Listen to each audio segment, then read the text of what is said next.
Who the hell is this kid? By SauleMarron. What the? Peter almost yelled. Friday, what are they doing here? Who are you? Steve asked, taking a defensive position. How did you come here? You don't have the clearance to ask him questions, Friday interrupted. Peter, Mr. Stark, Colonel Rhodes and Dr. Banner are on their way. They will explain. They better, the teenager muttered, eyeing warily the 7 former Avengers in front of him. The Cap was here, of course, and seeing him with Barnes made his skin crawl, but he stayed where he was. The Black Widow, Hawkeye, Falcon, the Red Witch and Ant-Man were here too, looking at him with narrowed eyes. A few seconds later, Mr. Stark almost burst on the room, looking a little alarmed. The Colonel was with him, as well as Dr. Banner. Kid, he called, are you all right? We wouldn't hurt a kid, Stark, Clint said. Been there, done that, Peter snorted. But that's not the point. What are they doing here? After Thanos and all that jazz, the UN authorised their return in the country, Tony explained. They were in Wakanda before that. So they can go anywhere they want in the US? Peter nodded. But what are they doing here? It's the Avengers compound, Steve said, as if the answer was obvious.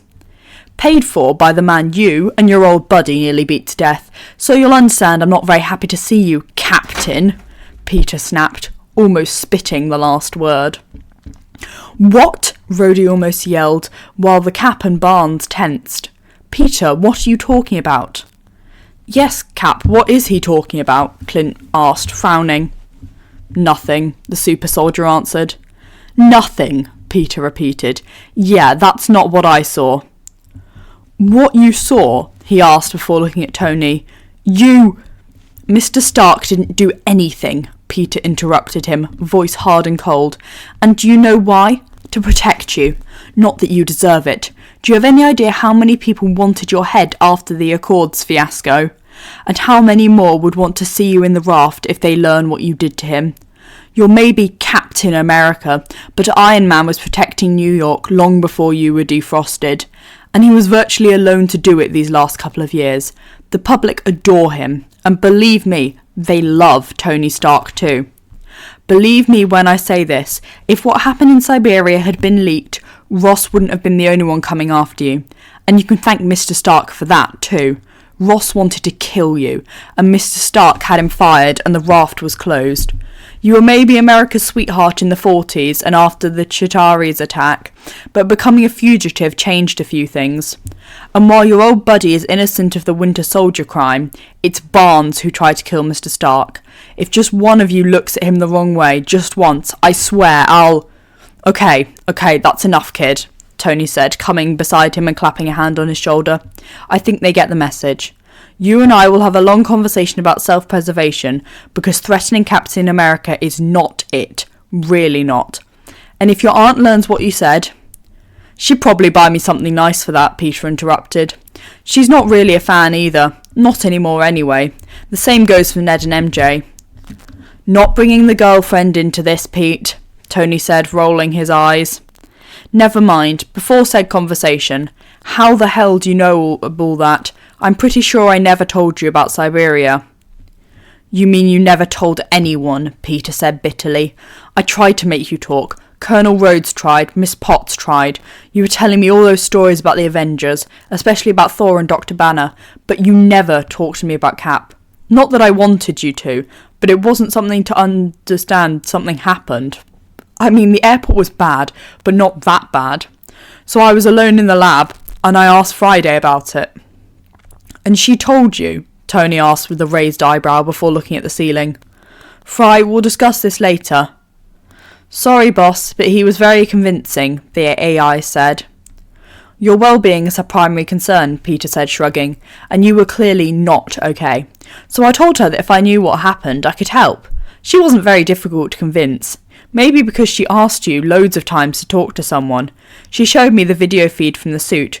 From the moment you asked Wilson here where Cap was, to the moment Captain Arsehole stuck his shield, his vibranium unbreakable shield, into your chest. He what? Rhodey growled, glaring at the Cap. You son of a bitch, you could kill him. And he would have if Mr. Stark still needed the arc reactor to live, Peter pointed out. We were defending ourselves, Steve said after a minute of silence. I know it's no excuse, but Tony was trying to... Please, Peter interrupted him with a snort. If Mr. Stark really wanted to kill you, you would be dead. Believe me, I know almost everything about the suit. There's enough firepower to knock you two out.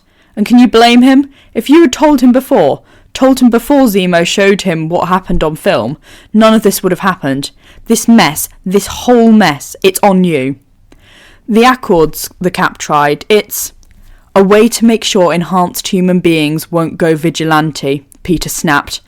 To make sure the Avengers are taking their responsibilities for the consequence of their actions. Do you know who was taking care of the destruction following you around before that? Mr. Stark. Something was destroyed. He paid for it, even if he didn't have anything to do with it.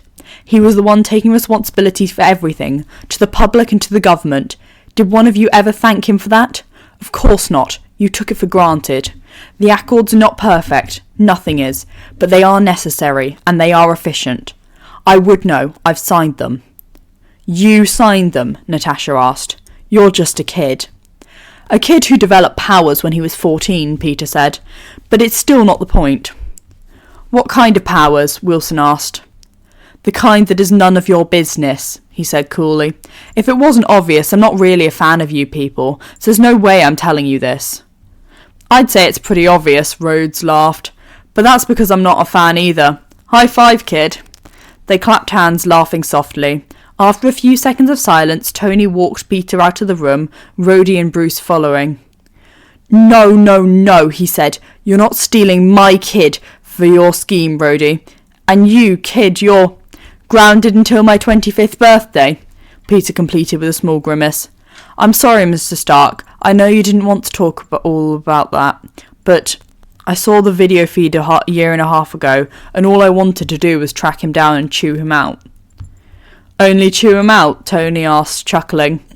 Okay, maybe a little more than that, Peter admitted, but I'm not stupid enough to think I have a chance against 2 super soldiers. I'm not that strong, I think. Anyway, I'm sorry. It's just, I saw them here and I couldn't not say something. Miss Potts will probably be disappointed that I got to do it first, but... She'll love it, Rhodey said. I think she would make you CEO if you wanted to. In a few years, Tony said. The kid has to go to college before, and maybe take a few lessons in management. Pepper will show him the ropes after that.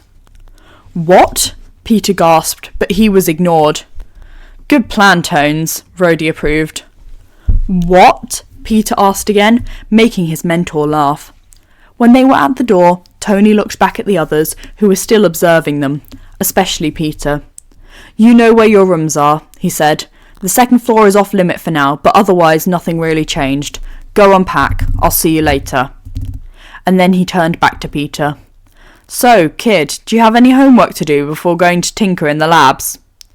The door closed behind them, and it's only thanks to his super hearing that the teenager heard Hawkeye's line of curses.